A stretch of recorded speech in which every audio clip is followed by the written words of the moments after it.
بسم الله الرحمن الرحيم. بسم الله وبحمده. السلام عليكم ورحمة الله وبركاته. الحمد لله رب العالمين، والصلاة والسلام على أشرف الأنبياء والمرسلين سيدنا ومولانا محمد وعلى آله وصحبه وسلم أجمعين. سبحانك لا علم لنا إلا ما علمتنا إنك أنت العليم الحكيم. رب اشرح لي صدري ويسر لي أمري واحلل عقدة من لساني يفقه قولي. أما بعد. Sebelum Tiang Pelungguh memulai pengajian pada malam hari ini, mari kita bacakan bacaan suratul Fatihah kepada kedua orang tua Tiang Pelungguh, kepada guru-guru Tiang Pelungguh, kepada orang-orang yang berjasa dalam kehidupan Tiang Pelungguh. Yang masih hidup semoga Allah panjangkan umurnya, sehatkan badannya, mudahkan segala rezeki beserta urusannya.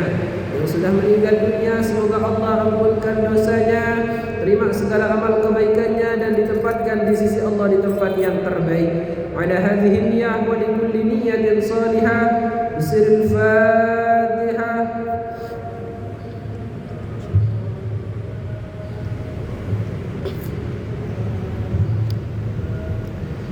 Alhamdulillah, segala bentuk puji beserta syukur terus kita haturkan kepada Allah Subhanahu wa taala yang telah masih memberikan Tiang Pelungguh Sami limpahan rahmat dan karunia-Nya, sehingga pada malam hari ini dengan segala keterbatasan yang Tiang Pelungguh miliki masih bisa Tiang Pelungguh mengerjakan salah satu daripada kewajiban kita kepada Allah Subhanahu wa taala. Kedua kalinya salawat beserta salam tak lupa pula kita layangkan dan haturkan kepada junjungan kita Nabi besar Muhammad sallallahu alaihi wasallam dengan ucapan Allahumma salli ala sayyidina Muhammad wa ala ali sayyidina Muhammad. Bapak Ibu jamaah kaum muslimin yang dimuliakan Allah Subhanahu wa taala, melanjutkan pembahasan kita sudah sampai di bab al-babul khamis asyar min kitab Lubabil Hadith lil-Allamah Al-Fadil Jalaluddin Ibnul Kamaluddin As-Suyuti. Kita sudah sampai ke dalam pembahasan yang ke-15 dalam kitab beliau Al-Imam Jalaluddin As-Suyuti yang berjudul Lubabul Hadith. Sekarang kita akan berbicara tentang fadilah kita mengerjakan sunnah baginda Nabi sallallahu alaihi wasallam. Wabil khusus sunnah yang berkaitan tentang solat sebelum dan setelah solat wajib. Di sini baginda Nabi sallallahu alaihi wasallam mengutip beberapa keutamaan Tiang Pelungguh Sami mengerjakan solat-solat tatawwu' atau solat sunnah qobliyah dan ba'diyah yang setiap hari kita kerjakan. Di sini Nabi sallallahu alaihi wasallam mengatakan, qala an-nabiy sallallahu alaihi wasallam, man shalla fil yawmi wal lailati 12 rak'atan tatawwu'an banallahu lahu baitan fil jannah. Barang siapa, kata Nabi, yang menunaikan solat sunnah qobliyah ataupun ba'diyah setelah pelaksanaan solat fardu sebanyak minimal 12 rakaat setiap harinya pagi dan malam, maka pahalanya seakan-akan, kata Nabi, dia telah membangun satu unit rumah di surganya Allah Subhanahu wa taala. Maka kemudian Bapak Ibu yang dimuliakan Allah Subhanahu wa taala, di dalam kehidupan ini kita memulai dari hal yang sama. Tidak ada orang baru hidup, baru lahir, kemudian sudah kapling ruan bangunan-bangunan surga. Wah berdua ruan bangunan-bangunan oleh neraka nenten. Maka kemudian ada beberapa amalan pekerjaan kita yang mengandung pahala dan dosa, yang itu kalau kita kerjakan seakan-akan kalau itu baik kita sedang membangun istana kita di dalam surga. Artinya kita sudah memverifikasi diri Bapak Ibu akan termasuk di antara ahlul jannah dengan cara kita itu mengerjakan amal soleh. Dan salah satunya kata beliau baginda Nabi mengatakan 12 rakaat yang pelungguh sembahyang sunnah sebelum ataupun setelah solat fardu, maka seakan-akan tiang pelungguh niki telah menyelesaikan satu bangunan yang indah di dalam surga. Maka begitu pula sebaliknya Bapak Ibu, mafhum dari hadis ini seakan-akan Nabi mengatakan begitu pula demikian wahai umatku, kalau kalian kemudian mengerjakan amalan-amalan keburukan, kalian melakukan kemaksiatan, maka seakan-akan kalian juga sudah membangun rumah tempat tinggal yang akan kalian tinggali kelak ketika kalian masuk ke dalam api neraka. Maka kemudian pastikan Bapak Ibu minimal bilang jelo tiang pelungguh niki bisa terkonfirmasi mengerjakan sholat sunnah 12 rakaat minimal. Kita akan bahas di hadis-hadis yang selanjutnya beruan 12 rakaat niki. Nabi SAW mengatakan man shalla qabla al-fajri rak'ataini wa qabla adh-dhuhri rak'ataini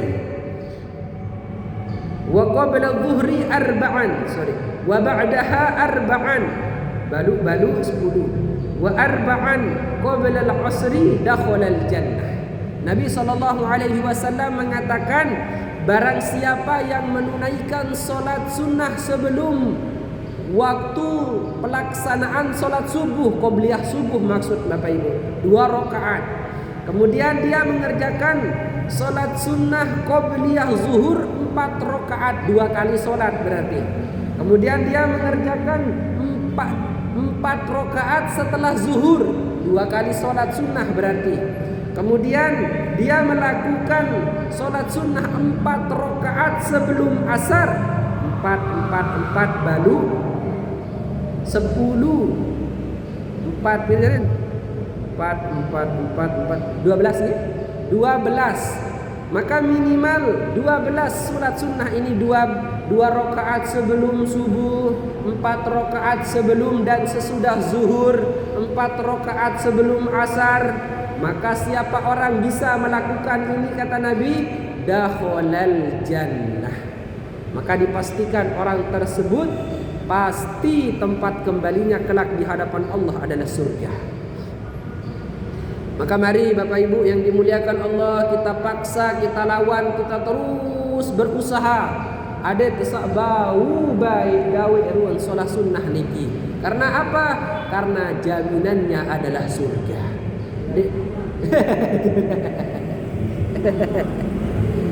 Dan main-main niki Bapak Ibu, surga niki kata Al-Sayyid Muhammad bin Alawi Al-Maliki, al-jannatu ma hiya balash. Yang namanya tempat surga niki Bapak Ibu, kita masuk ke dalamnya itu tidak gratis. Harus ada usaha yang kita lakukan. Yang usaha kita itu harus beriringan dengan ridha dari Allah Subhanahu wa taala. Yang terkadang pelaksanaan daripada usaha itu susah kita lakukan, berat kita lakukan dan kerjakan. Jarang dengan kawa Bapak Ibu istiqomah gawe ruan sembayang qobliyah subuh niki. La ilaha illallah.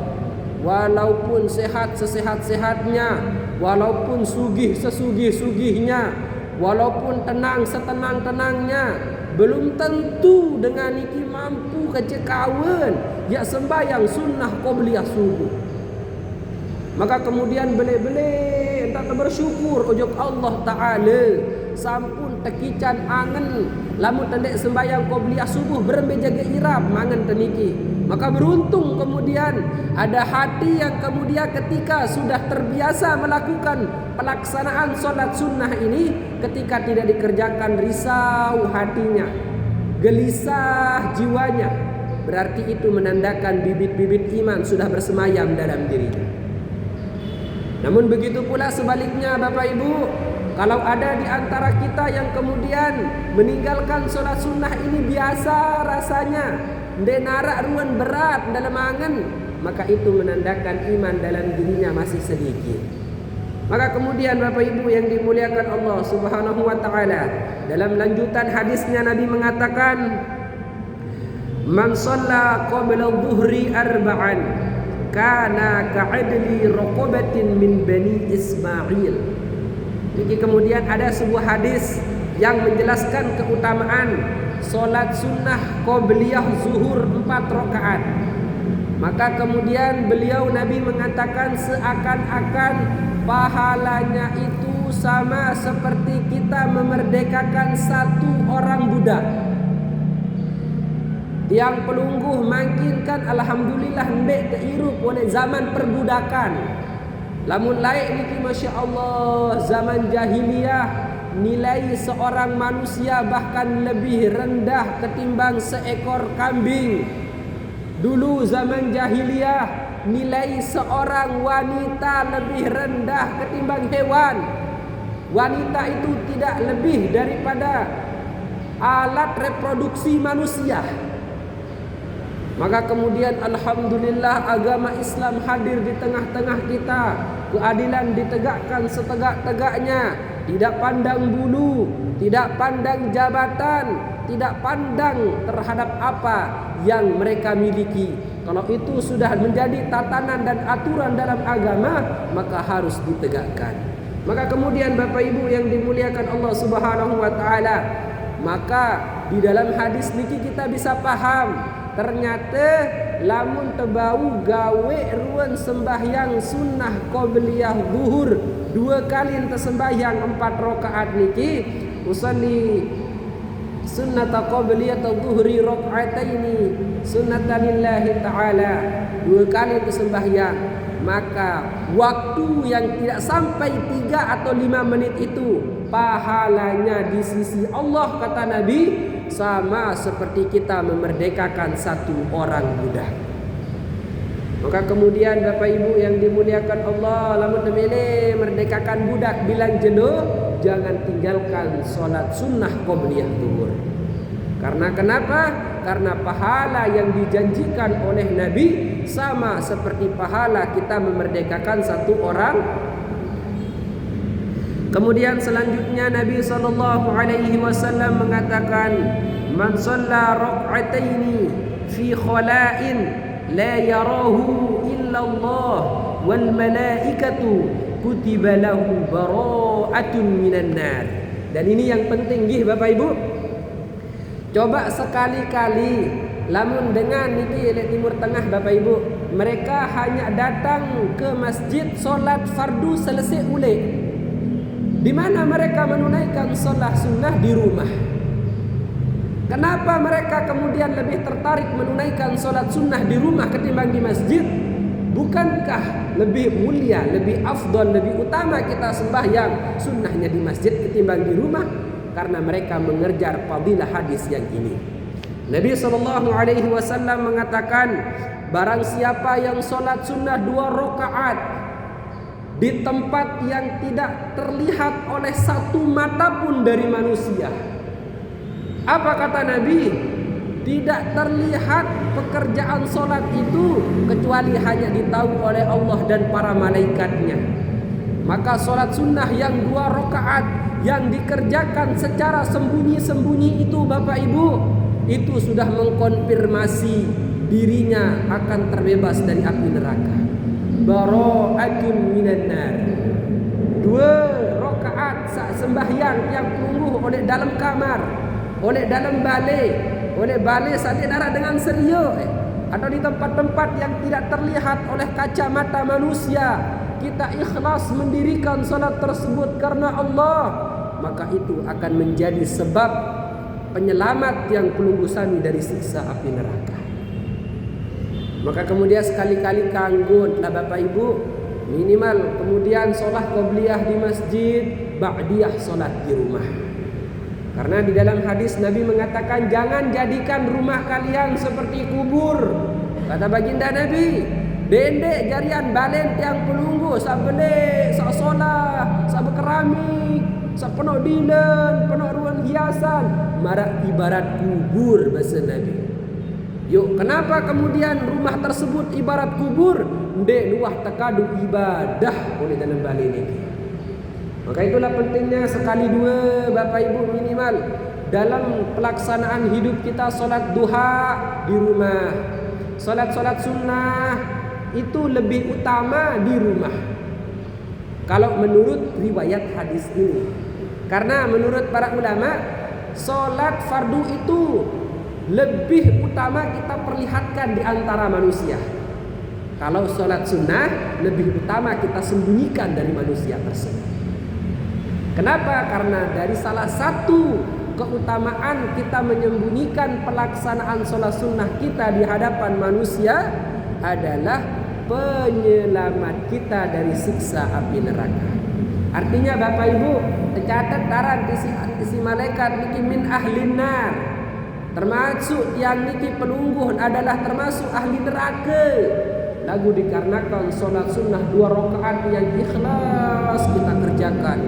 Tidak ada niat pun akan mau dipuji atau mau sombong, maka itu akan menjadi penyelamat kunci kita terbebas arante marah-marah dihapus sisi Allah Ta'ala dari golongan ahli neraka. Maka kemudian Bapak Ibu yang dimuliakan Allah, di dalam hadis yang lain Nabi SAW mengatakan, ma min abdin yusalli fi baitin mudlim biruku'in tammin wa sujudin tammin illa wajabat lahul jannah bila hisab. Di dalam lanjutan hadisnya Nabi SAW mengatakan, tidak ada di antara seorang hamba yang dimana hamba tersebut menunaikan solat di sebuah rumah yang petang, dia gelap balik niki Bapak Ibu, dia narak nyala dile. Sebuah rumah yang gelap gulita. Kemudian di dalam pelaksanaan solatnya dia menegakkan ruku dengan sempurna. Dia menegakkan sujud dengan sempurna. Artinya dia perlama rukunya, dia perlama sujudnya dalam keadaan dia solat di rumah yang tidak ada lampunya. Apa kata Nabi SAW? Memberikan jaminan kepada mereka yang menunaikan solat di dalam kegelapan malam, memperbanyak ruku dan sujudnya. Nabi SAW mengatakan, wajabat lahul jannatu bila hisab.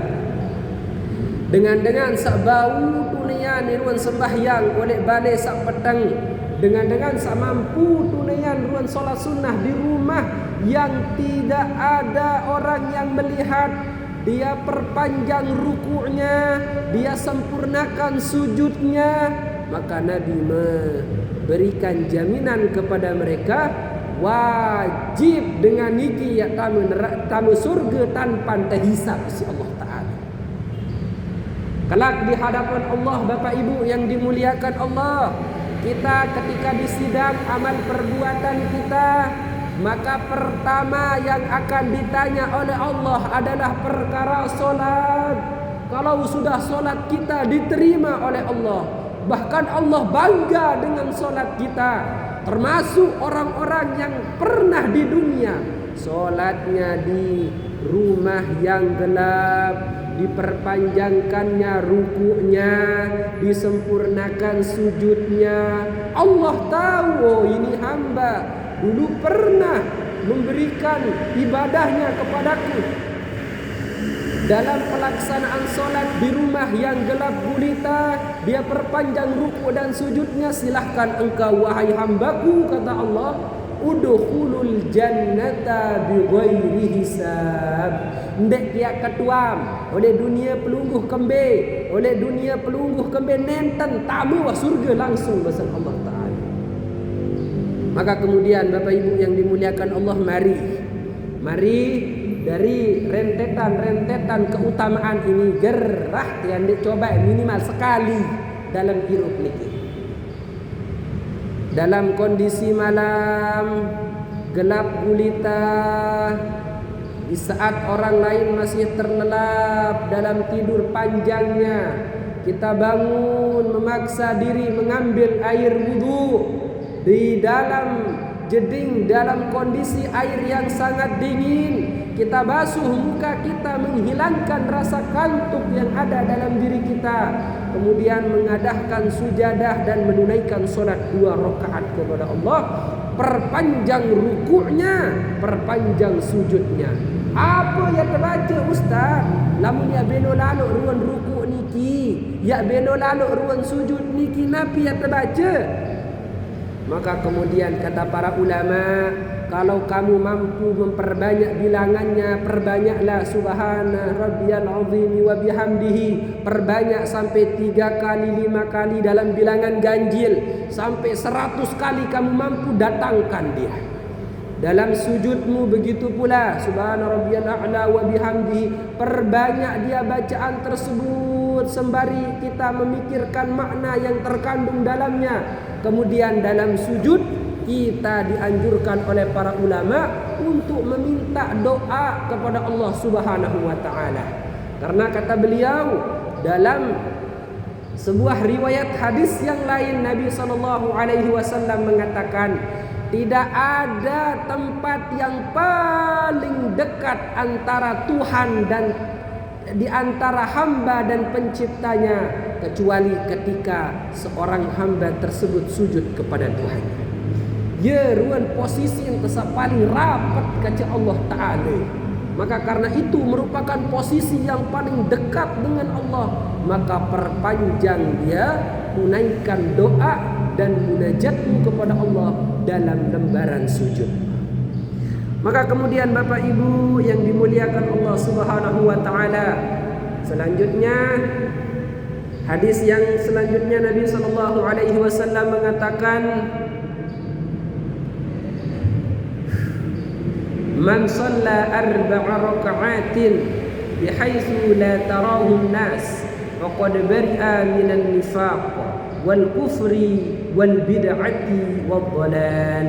Nabi sallallahu alaihi wasallam mengatakan, barang siapa yang menunaikan salat sunnah 4 rakaat, niki kan lapasnya umum Bapak Ibu, maka kemudian kita bisa kerjakan dalam pelaksanaan salat sunat apapun, salat sunnah duha, salat sunnah qobliyah ba'diyah atau tatawwu', salat sunnah witir atau tahajud dan lain sebagainya, salat tasbih, salat takwiyatul hifz, 4 rakaat sembahyang tiang Bapak Ibu dalam pelaksanaan salat sunnah dengan catatan kata Nabi, bihaitsu la tarahun nas. Kita salat 4 rakaat itu tidak ada satu mata pun yang melihat pelaksanaan salat itu. Apa kata Nabi? Faqad bari'a minan nifaq. Orang tersebut akan Allah jauhkan dari penyakit yang namanya munafik. Namun temampu Bapak Ibu laksanaan sembahyang 4 rakaat, baik itu sekali solat atau 2 kali solat, kita ikhlas mengerjakannya karena Allah, dilihat pun sama orang tidak akan pernah bisa, maka kita akan mampu menghilangkan rasa munafik dalam diri kita. Tidak hanya itu kata Nabi, wal kufri, kita akan mampu juga akan menghilangkan kemusyrikan kita kepada Allah.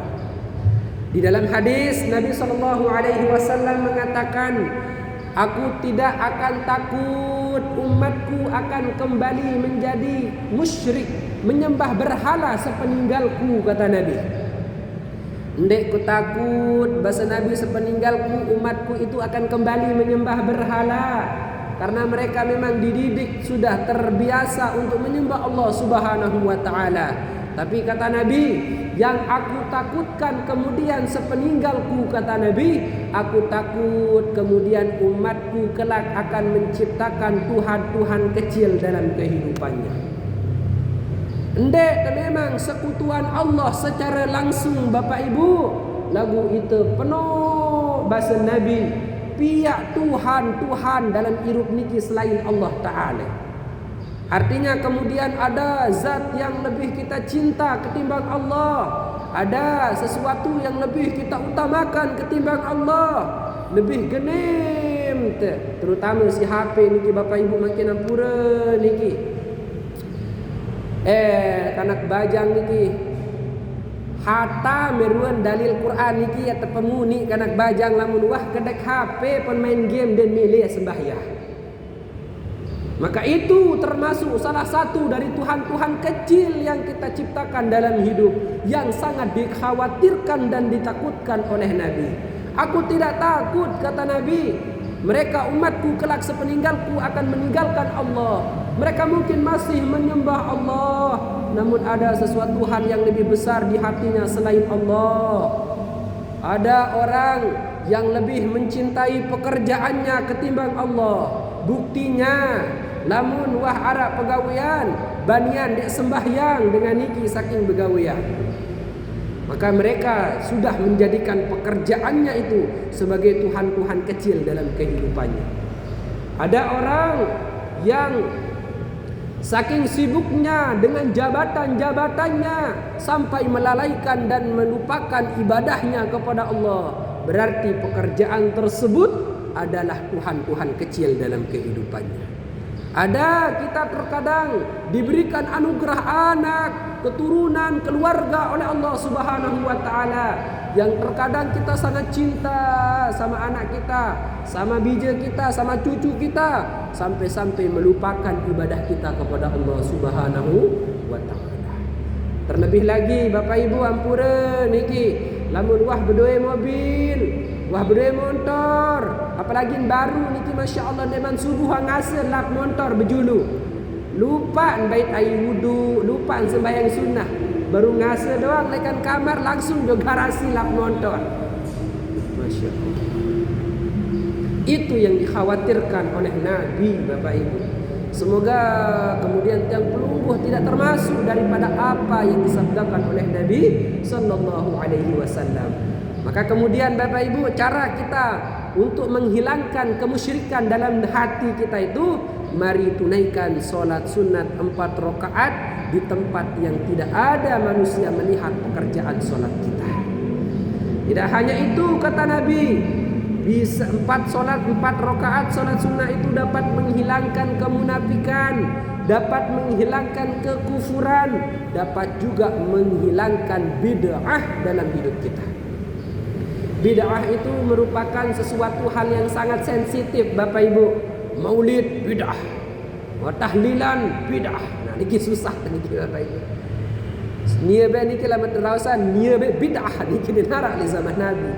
Maka kemudian yang dimaksud dalam bid'ah oleh Al-Imam Jalaluddin As-Suyuti, kita kemudian mengarang-arang amalan-amalan agama yang tidak pernah dianjurkan oleh Nabi dan para sahabat dan para orang-orang soleh. Maka kemudian Bapak Ibu yang dimuliakan Allah Subhanahu wa taala, kalau kita kemudian bicara panjang lebar tentang bid'ah terlalu panjang. Pada intinya adalah ketika kita mampu menunaikan solat sunnah 4 rakaat di tempat yang tidak terlihat oleh kacamata manusia, dapat menghilangkan bid'ah dalam diri kita. Oleh angen tiang pelungguh niki dek tertarik ya gawe sesuatu saknu menyimpang lewat ajaran agama. Akan dituntun tiang pelungguh dipandu oleh Allah untuk tetap eksis melakukan ajaran-ajaran Islam yang memang sesuai dengan kaidah syariatnya Allah. Dan yang terakhir kata Nabi, wadhalal, dan orang yang mampu ikhlas melakukan salat sunnah 4 rakaat dalam keadaan tidak terlihat oleh orang, maka orang tersebut akan Allah selamatkan dari kesesatan. Penting niki Bapak Ibu nggih, walaupun terkadang kita sudah mendapatkan hidayah dari Allah, namun ketika hidayah itu tidak dipupuk dengan kebaikan dan ketaatan, maka lambat laun hidayah tersebut akan semakin kusut, semakin keruwuk, semakin layu pemati. Sehingga kalau hidayah sudah mati dan hilang dari dalam diri seorang, berembe pun tan penuh dengan mate dan bau ambi perajahan, berembe pun tan penuh dengan sakit, nia kadang sakit dan ya ini jari dengan pacu. Berembe pun tan rapat ruang pengajian musola masjid dan ini terketuk angen ya milih hadir. Maka kemudian Bapak Ibu yang dimuliakan Allah, cara kita supaya terjauh dari kesesatan-kesesatan agama itu dengan cara salah satunya kata Nabi, tunaikanlah solat sunnah 4 rakaat di tempat yang tidak terlihat oleh orang. Kemudian selanjutnya Bapak Ibu yang dimuliakan Allah Subhanahu wa taala, Nabi sallallahu alaihi wasallam bersabda, "Man shalla ba'da al-maghribi rak'ataini qabla an yatakallam kutibata fi 'illiyyin." Barang siapa yang menunaikan solat sunnah 2 rakaat setelah maghrib, berarti baru niki Bapak Ibu. Ini pertanyaan nih ketuan dan Bapak Ibu, kapan pelaksanaannya ba'da maghrib niki? Apakah setelah sembahyang pun tunainya pun kah arah waktu? Maka ba'diyah maghrib ini bisa ditunaikan sampai waktu sebelum isya. Sebelum azan niki masih kanggun ke sembahyang ba'diyah mungkin niki. Karena masih waktu maghrib. Nabi SAW mengatakan barang siapa yang menunaikan solat ba'diyah 2 rakaat sebelum dia berbicara, jarin menuntan sembahyang, menuntan zikir, menuntan berdoa, nah langsung sembahyang, dia man ngeraos kaca batur. Nah, siapa orang yang mampu melakukan perkara itu, maka kata Nabi SAW, kutibata fi 'illiyyin. Mereka akan termasuk orang-orang yang namanya ditulis di surga yang tertinggi di hadapan Allah. 'Illiyyin, surga yang kita sangat-sangat berharap Allah akan masukkan kita di surga tersebut. Surga yang kalau bahasanya itu adalah surga yang ditempati oleh mereka para nabi dan para rasul, para orang-orang saleh dari golongan umat Nabi Muhammad. Maka kemudian Bapak Ibu, surga tersebut bernama surga Jannatul Firdausil A'la. Surga Firdaus. Jadi Bapak Ibu nggih, lamun terus yang berusaha untuk tetap melazimkan, mengistiqomahkan penunaian salat sunnah ba'da maghrib 2 rakaat sebelum kita ngomong, maka insya Allah meninggal dunia kita dalam keadaan nama kita sudah ditulis oleh Allah termasuk daripada golongan 'illiyyin, orang-orang yang akan menempati surga tertinggi di hadapan Allah Subhanahu wa ta'ala. Niki merupakan salah satu motivasi bagi tiang pelungguh niki nggih supaya terus ada semangat untuk menunaikan salat sunnah seperti ini. Kemudian selanjutnya Nabi sallallahu alaihi wasallam nggih gugur lamun misalan nubuhan sembahyang pemberdoa amin pun dengan bersalam pun ngeraos walaupun salat sunnah 1000 rakaat wayan tidak termasuk daripada orang yang akan mendapatkan fadilah hadis ini. Karena syaratnya Bapak Ibu sekali lagi, orang tersebut sudah menunaikan salat maghrib dan dia akan melakukan salat tersebut dalam keadaan tidak pernah berbicara. Qabla ayyatakallam.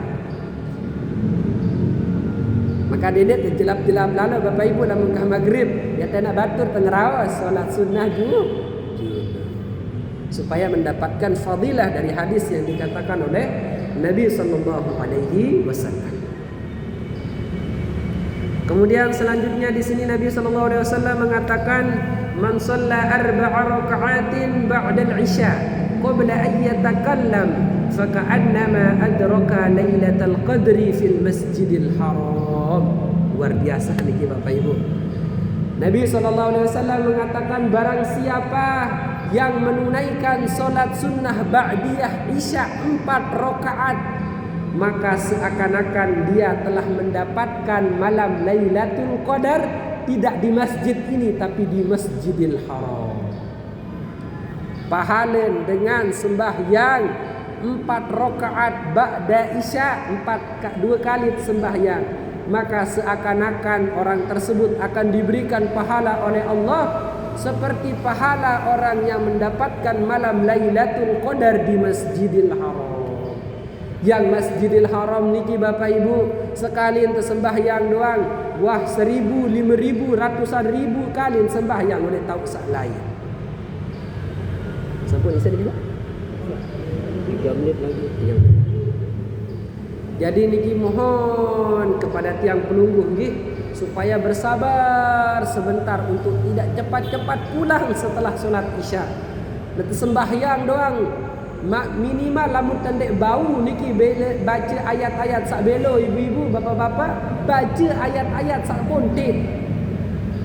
Supaya kita termasuk dari golongan orang yang mendapatkan pahala 4 rakaat setelah Isya, kata Nabi, seakan-akan dia mendapatkan pahala malam orang yang mendapatkan Lailatul Qadar di Masjidil Haram.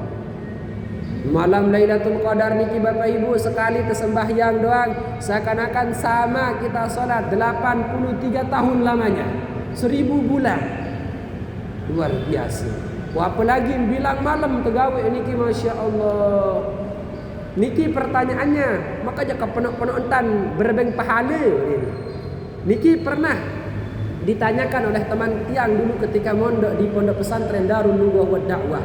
Kenapa sih agama ini memberikan janji-janji yang sangat banyak pahala-pahala keutamaan terhadap apa-apa yang kita lakukan daripada ibadah ini? Maka kemudian guru kita di pondok pesantren dulu Al-Habib Segaf bin Hasan Baharul mengatakan, memang dulu Nabi pernah cerita curhat dan iri kepada umat-umat sebelumnya.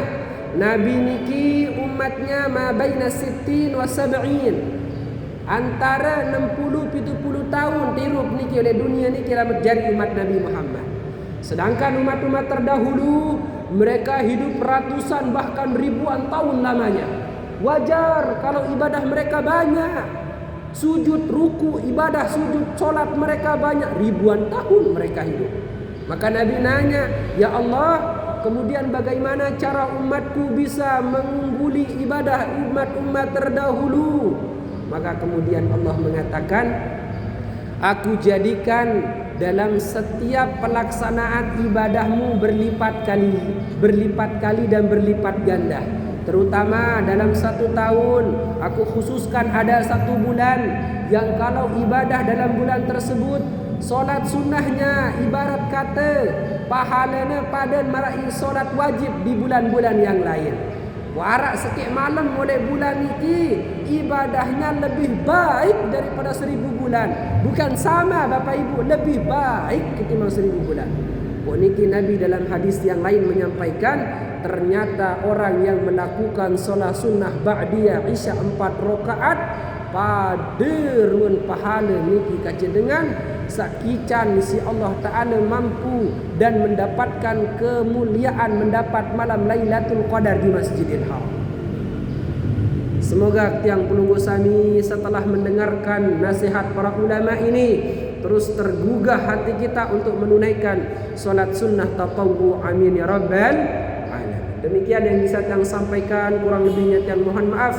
Wabillahi taufiq wal hidayah. Assalamualaikum warahmatullahi wabarakatuh.